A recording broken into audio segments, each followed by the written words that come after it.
Think you know everything about ancient Greece? Majestic temples, philosophers, and legendary warriors? But behind that glorious image, there was a brutal reality of constant struggle. How did ordinary people get food? What happened when the plague arrived? And how did they survive the wars that ravaged the land? Dive into the raw reality of ancient Greece and discover the secrets of their resilience.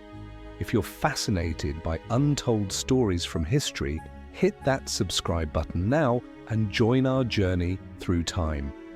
And tell us in the comments below, where are you watching from and what time is it in your city right now? The air in Athens tasted of salt from the distant Saronic Gulf, mingled with the earthy scent of drying clay and the sweet, sharp tang of olives. For Elara, daughter of Kleon the potter, each dawn brought the familiar rhythm of her small corner of the Kerameikos district. The sun, a slow golden promise, would creep over Mount Hymettus, painting the eastern sky in hues of rose and saffron, bathing the majestic white marble of the Parthenon in a soft, ethereal glow long before its direct rays touched the narrow, bustling lanes where her family lived. Even before the city fully awakened, the sounds began, the distant bleating of goats, the creak of cartwheels on cobbled streets, and the rhythmic sweep of brooms in courtyards. Their home was typical of many Athenian artisan households, modest yet functional. Built of sun-dried brick plastered with lime to reflect the relentless summer sun, it centered around a small open-air courtyard. This central space was the heart of their world, a place for cooking, minor repairs, and evening meals under the vast, star-dusted Athenian sky. To one side lay the men's quarters, the andron, where Kleon might entertain male friends or conduct small business dealings. But the larger part of the house, the gynaeconitis, was the domain of the women.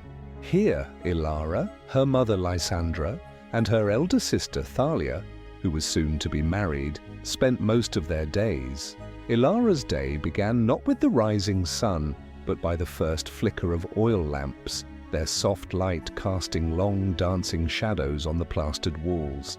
Her mother, Lysandra, a woman whose hands bore the marks of countless loaves kneaded and countless tunics mended, was always first to stir. The warm, yeasty aroma of bread baking in their small clay oven would soon fill the cramped space, a comforting scent that spoke of sustenance and the continuity of life. Kleon, her father, a man whose quiet strength was etched into the lines around his eyes, would already be at his potter's wheel in a sheltered corner of the courtyard. A lump of local Attic clay, rich in iron, would spin under his practiced hands, taking shape with an almost magical grace, a sturdy amphora for wine, a delicate kylix for symposiums, or a simple oil lamp for another Athenian home. The rhythmic thwip-thwip of his turning wheel was a constant, soothing backdrop to their mornings. As a young Athenian woman of citizen birth, Elara's life was largely confined to the household. Her world was the women's quarters, the family well at the street corner, and the occasional chaperone trip to the bustling agora or to the nearby stream for washing clothes. Her education, unlike that of her brother Lykos, focused on domestic skills, managing a household, and upholding the family's honor. Her hands, though not yet as calloused as her father's, were nimble and strong. She spent hours carding raw wool, teasing out the tangles, then spinning it into fine, strong thread using a weighted spindle. Then came the weaving. The upright loom, a large wooden frame that stood proudly in the main room of the gynaeconitis, was her daily companion. The steady click-clack of the shuttle passing through the warp threads was the soundtrack to her thoughts, a meditative rhythm that connected her to generations of women before her, all performing this ancient, essential craft. The fabric she helped create, wool for winter cloaks, linen for summer tunics, was not merely clothing, it was a testament to their household's self-sufficiency and the industry of its women. Survival in Athens was a delicate balance of industry, communal interdependence, and profound reliance on the gods. Every citizen, every household played its part in the vast, intricate machinery of the polis. Kleon's pottery, sold to merchants or directly to citizens, fed their family, yes, but it also contributed to the city's vast trade network. The distinctive black figure and red figure pottery, admired across the Mediterranean, brought in much-needed silver from the mines of Lorient, or vital grain from the fertile lands around the Black Sea, or timber from distant Macedon to build their powerful triremes. Their small plot of land outside the city walls, tended by her younger brother Lykos, provided the essential olives for oil and grapes for wine, staples of the Athenian diet. Lykos, barely 16, already bore the stoic resolve of one destined for the hoplite phalanx should Athens call upon him. He spent long hours in the sun, his skin tanning, his muscles hardening, embodying the citizen-farmer ideal so central to Athenian identity. Life wasn't solely about work, though the demands were constant. There were the small, cherished moments of respite and joy, the evening meals of coarse bread, goat cheese, brined olives, and watered wine shared on low stools around a central brazier in the courtyard. These were times for sharing the day's events, for the gentle teasing of siblings, and for the wisdom imparted by her grandfather, Sophos. Sophos, a retired Athenian citizen whose back was bent by years of farming and military service, would often recount tales of Homeric heroes, of the cunning Odysseus and the mighty Achilles, or of the legendary battles against the Persians at Marathon and Salamis. His voice, raspy with age, filled their humble home with echoes of glory and courage, instilling in Elara a deep pride in her city and its storied past. And always the omnipresent presence of the gods. A small, unadorned altar to Hestia, goddess of the hearth and home, stood in their courtyard, adorned with daily offerings of a few grains of barley or a small libation of wine. Prayers were not grand public spectacles for their family, but constant, quiet companions woven into the fabric of every task. A whispered plea to Demeter before planting, a silent request to Athena for guidance with a difficult weave, a heartfelt thanks to Hermes for a successful sail at the Agora. It was a constant, humble acknowledgement of the divine hand in all things, a belief that the gods governed both the harvest and the city's fate. Major festivals like the Great Panathenaea brought a different kind of devotion, a communal celebration of civic pride and religious fervor that transformed the city into a vibrant spectacle of processions, athletic contests, and sacrifices.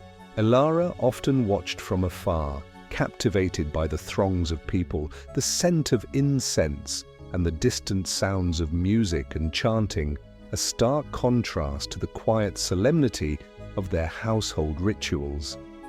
Yet below the surface of this ordered existence, a profound precariousness lay. The city, vibrant, intellectual, and confident in its democracy, was built on the backs of thousands upon thousands of slaves, the silent, often unseen majority who toiled in the brutal silver mines of Lorient, or served in countless Athenian households, performing the most arduous and demeaning tasks. Their unseen, unacknowledged labor fueled Athens' grandeur, freeing citizens like Kleon to engage in crafts, participate in politics, or pursue the heady debates of philosophy that echoed through the porticos of the Agora. Elara rarely thought of them directly, but their presence was woven into the very fabric of her society, a silent foundation. And beyond the city walls, the shadow of Sparta, ever present and formidable, loomed. Their austere, militaristic rival was a constant reminder that peace was a fragile gift, easily shattered by the clash of bronze, the ambition of kings, and the will of powerful men. For Elara, however, such thoughts were often distant, whispers carried on the wind, glimpsed in her father's furrowed brow when news of skirmishes arrived from the border. Her immediate world was the loom, the hearth, and the steady, comforting rhythm of her family's industrious life, a rhythm she hoped would continue unbroken by the whims of men or gods. She knew, deep down, that life in Athens, glorious as it was, always hung by a thread as delicate as the linen she wove. The steady rhythm of Elara's life, once as predictable as the weaver's shuttle, began to fray. The signs were subtle at first, easily dismissed. The sun, usually a welcome golden presence, grew harsher, its heat pressing down on Athens with an intensity that seemed to drain the very vitality from the stone streets. Weeks passed, then months, without the generous, life-giving rains that usually graced Attica after the harvest. The parched earth cracked and splintered around their small olive grove outside the city walls, turning the vibrant green leaves of their venerable trees to a dull, dusty grey. Lykos, her younger brother, returned home each evening from the fields, his shoulders slumped not just from labour, but from despair. The olive trees, their family's pride, and a cornerstone of their livelihood, were beginning to yield small, shriveled fruit, a bitter mockery of the plump, oil-rich olives they usually produced. "The gods are testing us, father," Lykos murmured one evening, his voice unusually strained as they sat for their frugal meal. Kleon, normally stoic, only nodded, his gaze distant, fixed on the dying embers of the brazier. The scarcity of oil, vital for cooking, lighting, and bathing, was becoming a tangible burden. Lysandra, ever practical, began to ration their dwindling stores more strictly, each drop precious. The sweet scent of burning olive oil, once a constant in their home, was replaced by the acrid smell of animal fat lamps, a stark reminder of their hardship. Beyond the immediate crisis of the drought, a more insidious tension simmered in the agora and seeped into every corner of the city. Whispers of Spartan aggression grew louder, fueled by skirmishes on the border and diplomatic slights. The very air seemed to thicken with anxiety. Kleon's pottery trade, once robust, began to suffer. Merchants hesitated to commit to large orders, their minds preoccupied with the looming threat of war. Foreign ships, once a constant presence in the bustling harbour of Piraeus, became fewer and farther between, their captains wary of blockades and naval clashes. The agora, usually a vibrant tapestry of debate, commerce, and philosophical discourse, now buzzed with fervent, often fearful, political discussions. Orators with booming voices preached defiance, while others urged caution, their words echoing amidst the empty stalls. Elara felt the shift keenly, even within the confines of the Kerameikos. The quiet hum of the city, usually a comforting backdrop, was replaced by an undercurrent of unease. Her mother, Lysandra, her brow perpetually furrowed, worried aloud about Thalia's dowry now that their olive harvest was failing. A good dowry was essential for a favourable marriage, securing a daughter's future. The loom, once a source of comfort, now felt like a heavy burden. Weaving, spinning, mending. These tasks continued, but they felt less like acts of self-sufficiency and more like desperate attempts to maintain a semblance of normalcy in a world teetering on the brink. The community, too, reacted with a mixture of desperate prayer and mounting fear. Daily public sacrifices were offered at the Parthenon, the smoke curling upwards in thick plumes, carrying the city's pleas to the Olympian gods. Priests led solemn processions, their voices echoing through the sacred way, imploring Zeus for rain, Athena for wisdom in diplomacy, and Poseidon for calm seas, should naval conflict erupt. People thronged the temples, leaving small votive offerings, their faces etched with anxiety. The city's famous resilience, honed by generations of war and hardship, was being tested. The proud Athenians, who once boasted of their unshakable spirit, now cast nervous glances at the clear, cloudless sky and the ever-present messengers from the assembly, who brought news that was rarely good. Elara observed these changes with a growing sense of dread. Her grandfather, Sophos, usually a fount of inspiring tales, now spoke with a somber tone about the sacrifices demanded by war, the bravery of hoplites, but also the inevitable grief of those left behind. He would recount stories of past sieges, of the struggle for water and food within the city walls, tales that once seemed distant myths, but now felt chillingly plausible. Elara found herself spending more time on the rooftop, not to enjoy the evening breeze, but to gaze towards the distant mountains that separated Attica from Peloponnesus, imagining the Spartan forces massing there. Her sleep became restless, haunted by dreams of drought-ridden fields and the clanging of bronze shields. Then came the inevitable. One sweltering morning, the air thick with dust and the oppressive silence of an unyielding sun, a herald's trumpets blared through the streets, a chilling, resonant call that echoed off the stone buildings and sent a ripple of collective dread through the city. The assembly had voted for war. The Peloponnesian League, led by Sparta, had rejected Athens' final overtures for peace. The city was in an uproar. Men rushed to the agora, their faces grim, while women clutched their children, tears silently streaming down their cheeks. Lykos, barely an adult, was among the thousands of Athenian citizens called to arms. His training as a young ephebe would now become a brutal reality. The farewell was brief and stark. Lysandra embraced her son fiercely, her usual composure cracking, murmuring prayers to Zeus for his safe return.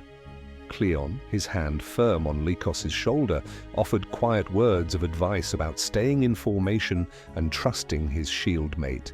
Elara watched, a lump in her throat, as Lykos, dressed in his newly polished linen chiton and bronze cuirass, adjusted his helmet, his young face set with a mixture of fear and newfound resolve. He looked back once, meeting Elara's gaze, a silent promise in his eyes.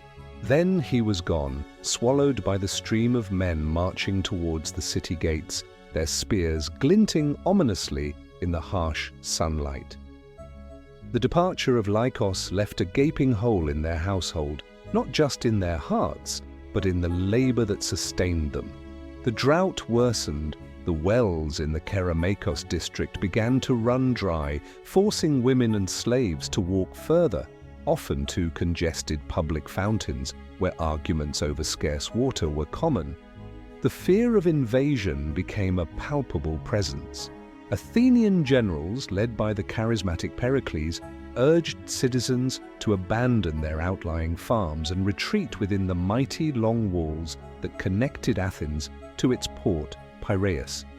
This was the strategy: let the Spartans ravage the fields, for Athens would rely on its naval power to bring in food from overseas. But for families like Elara's, whose sustenance came directly from the land, this meant abandoning their ancestral olive groves, their vineyards, the very foundation of their survival. Kleon, his face haggard, made the agonizing decision. They would abandon the farm. It was a choice born of necessity, but it felt like a betrayal of generations of toil. Their connection to the land, so fundamental to their Athenian identity, was severed. Survival now depended entirely on the city's ability to maintain its naval supremacy and keep the supply lines open. As they packed what few possessions they could carry into their small urban home, the sounds of distant war preparations, the clanking of armor, the shouts of commanders, the low rumble of supply wagons, filled the air. The loom of dawn had given way to the deep, unsettling shadow of fate, a fate dictated not by the gentle rhythms of nature, but by the brutal, unpredictable hand of war. Elara knew, with a chilling certainty, that their world had irrevocably changed. The decision to abandon their farm and retreat within the long walls of Athens was not just a strategic necessity, it was a psychological amputation. The city, once a vibrant collection of distinct neighborhoods, swelled to bursting point. The narrow streets of Kerameikos, once familiar and comforting, now felt suffocatingly crowded. Farmers and their families, forced from their ancestral lands, crammed into every available space, erecting makeshift shelters in courtyards, on rooftops, and even within the sacred olive groves of the Academy and Lyceum. The air, already thick with the dust of summer, became heavy with the smells of too many people living too closely, unwashed bodies, stale food, and the omnipresent stench of human waste. For Elara's family, their small city home became their entire world. The courtyard, once a place of quiet work and evening meals, was now shared with a cousin's family who had fled their farm near Asharni. Privacy became a luxury they could no longer afford. Lysandra worked tirelessly, stretching their dwindling food supplies, relying on the grain imported through Piraeus, which arrived irregularly and was often overpriced. The simple, fresh fare of their rural past was replaced by dry bread, salted fish, and a scarcity that gnawed at their stomachs and their spirits. The well near their house, once a reliable source of clear water, was now constantly surrounded by jostling crowds, its water often muddy and foul-tasting. Fetching water became a daily ordeal, a testament to the harsh reality of their besieged existence. The Plague of Athens arrived subtly like a thief in the night, disguised as another summer fever. It began in Piraeus, the bustling port, a grim gift from the sea, carried on the very ships that sustained the city. At first, it was just a few cases, hushed whispers, of an inexplicable illness. Then, within days, it exploded. The first symptoms were agonizing: burning fevers that consumed the body, violent convulsions, raw throats, and an unbearable thirst. Then came the terrible skin lesions, the vomiting, the internal fire that melted away the will to live. It struck indiscriminately, sparing neither the wealthy citizen nor the humble slave, the young nor the old. The physicians, few and overwhelmed, knew nothing of its cause or cure. Their remedies, mostly herbal concoctions and prayers, proved utterly useless. Panic, cold and sharp, gripped the city. The carefully constructed social order, the Athenian reverence for law and custom, began to unravel. People, maddened by thirst and delirium, trampled over each other at public fountains. Funerary rites, so sacred to the Greeks, were abandoned. Bodies piled up in the streets, unburied, a gruesome testament to the plague's speed and ferocity. Families, fearing contagion, cast out their sick, leaving them to die alone in the streets, their pleas unheard. Temples, once sanctuaries of hope, became places of despair, littered with the dying and the dead, their altars ignored, their gods seemingly deaf to their pleas. The plague entered Elara's home with a chilling inevitability. It began with Sophos, her grandfather. One morning, he woke with a fever that burned like wildfire, his eyes bloodshot, his throat a rasping whisper. Lysandra, despite her fear, nursed him tirelessly, spoon-feeding him watered wine, wiping his brow with cool cloths. Elara helped, her stomach churning at the sight of the dark, festering lesions that bloomed on his skin. They offered sacrifices to Asclepius, the god of healing, and chanted prayers to Apollo, the bringer and reliever of plagues. But the old man, his strength withered by age and the relentless disease, succumbed on the fourth day, his last breath a rattling sigh. His death was just the beginning. The illness, like a predatory beast, then turned its gaze upon Lysandra. Her fever spiked quickly, her cough racking her body, her normally calm demeanor replaced by restless delirium. Elara, suddenly thrust into the role of caregiver and household mistress, felt a terror she had never known. Her father, Kleon, usually so self-contained, moved through the house like a ghost, his face etched with a grief too profound for tears. He tried to continue his pottery, but his hands trembled, and the wheels stood silent more often than not. Elara, remembering Lysandra's tireless care for Sophos, found a wellspring of resilience she hadn't known she possessed. She tended to her mother, cleaning her, coaxing drops of water between her parched lips, her heart aching with a desperate, futile hope. She knew with a horrifying certainty that if her mother perished, the very heart of their family would be extinguished. Amidst this personal tragedy, the city outside was a living nightmare. The stench of death hung heavy in the air, overpowering even the familiar smells of clay and sea. The mournful wail of Threnos, laments, became a constant backdrop. Elara would sometimes hear the frantic cries of neighbors, the desperate pleas, followed by a terrifying silence. The long walls, once a symbol of Athenian strength, now felt like a prison, trapping them with the unstoppable contagion. News from the war front was scarce and bleak. Lykos's fate remained unknown, a constant, gnawing anxiety that Elara carried like a physical weight. Was he alive? Was he fighting, or had the plague found him too, out on some distant battlefield far from his family? The very foundations of Athenian society seemed to crumble. Those who survived the initial onslaught often suffered lasting debilitations, blindness, memory loss, weakened limbs. The social contract frayed. People, witnessing the indiscriminate death, lost faith in divine justice and human law. Wealth meant nothing in the face of the plague. Piety offered no protection. Some abandoned all inhibitions, indulging in reckless pleasures, believing their days were numbered anyway.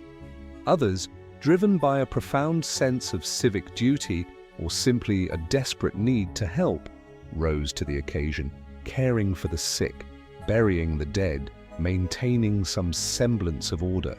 Kleon, despite his own grief and exhaustion, joined a group of citizens who helped move bodies to the mass graves outside the city, a grim and thankless task performed under the searing sun. Elara found solace, oddly, in the methodical movements of her loom. With Lysandra too ill to oversee her, Elara took full charge of the spinning and weaving. The rhythmic click-clack of the shuttle, once a comforting sound, became a defiant one. It was an act of creation in the face of overwhelming destruction, a small assertion of order against chaos. She wove not just to clothe her family, but for the sheer act of survival, the meditative process calming her frantic thoughts. She even began to barter some of her finest linen at the reduced, fearful market, exchanging it for precious lamp oil or a handful of dried figs. This was survival, stark and uncompromising. Against all odds, Lysandra's fever broke. Slowly, agonizingly slowly, she began to mend. The plague left her gaunt and weak, her memory fractured, but she was alive. Her recovery, a small miracle in a city drowning in death, became a fragile beacon of hope for Elara and Kleon. Their household, though diminished by Sophos's loss, had endured. They cleaned, they mourned, and they began the long, arduous process of rebuilding their lives amidst the city's devastation. Months later, a dusty, gaunt figure appeared at their door. It was Lykos. He was not whole. A deep, jagged scar marred his cheek, and he walked with a slight, permanent limp, the result of a spear wound received in a skirmish near the Spartan border. He carried with him the haunted eyes of a man who had seen too much death, too much suffering, both from the Spartan sword and the unseen enemy of the plague that had ravaged his fellow soldiers in their camps. He did not speak much of what he had endured, but his presence, alive, was a profound relief, a testament to a fate that had, for once, shown mercy. Athens would eventually recover, though it would be forever scarred. The war with Sparta would drag on for years, a draining, brutal conflict. The plague would return in smaller waves, a terrifying reminder of the fragility of life. But for Elara and her family, they had faced the deepest shadows of fate and survived. They had seen their city brought to its knees, their traditions tested, their very faith in the gods shaken. Yet they endured. The olive groves outside the long walls lay barren, but the spirit of the Athenians, though bruised, remained. Their resilience, like the hardy olive tree, had found a way to root even in the parched earth, ready to face the next dawn, whatever it might bring. The echoes of the gods, once clear pronouncements, now resonated with the silent, profound wisdom of survival itself. As the final echoes of Elara's story fade, we are left not just with tales of ancient stones and forgotten battles, but with a profound appreciation for the enduring human spirit. Her journey, marked by the rhythmic loom, the terror of plague, and the constant shadow of war, reminds us that life in ancient Greece was far from the idealized images of marble statues and philosophical debates. It was a gritty, challenging existence where survival was a daily triumph against the whims of nature, the ambitions of men, and the unpredictable will of the gods. Yet amidst the hardship there was immense resilience, a deep sense of community, and an unshakable connection to the land and its timeless rituals. The Athenians, like Elara and her family, faced unimaginable adversity, drought, siege, and the devastating plague. But they rebuilt, adapted, and found strength in their bonds and their unwavering spirit. Their story is a powerful testament to humanity's capacity to endure, to innovate, and to find hope, even when surrounded by despair. The legacy of ancient Greece isn't just in its monumental architecture or groundbreaking ideas, but in the untold stories of everyday people who navigated a world both harsh and magnificent, leaving behind an indelible mark on history through their sheer will to survive and thrive.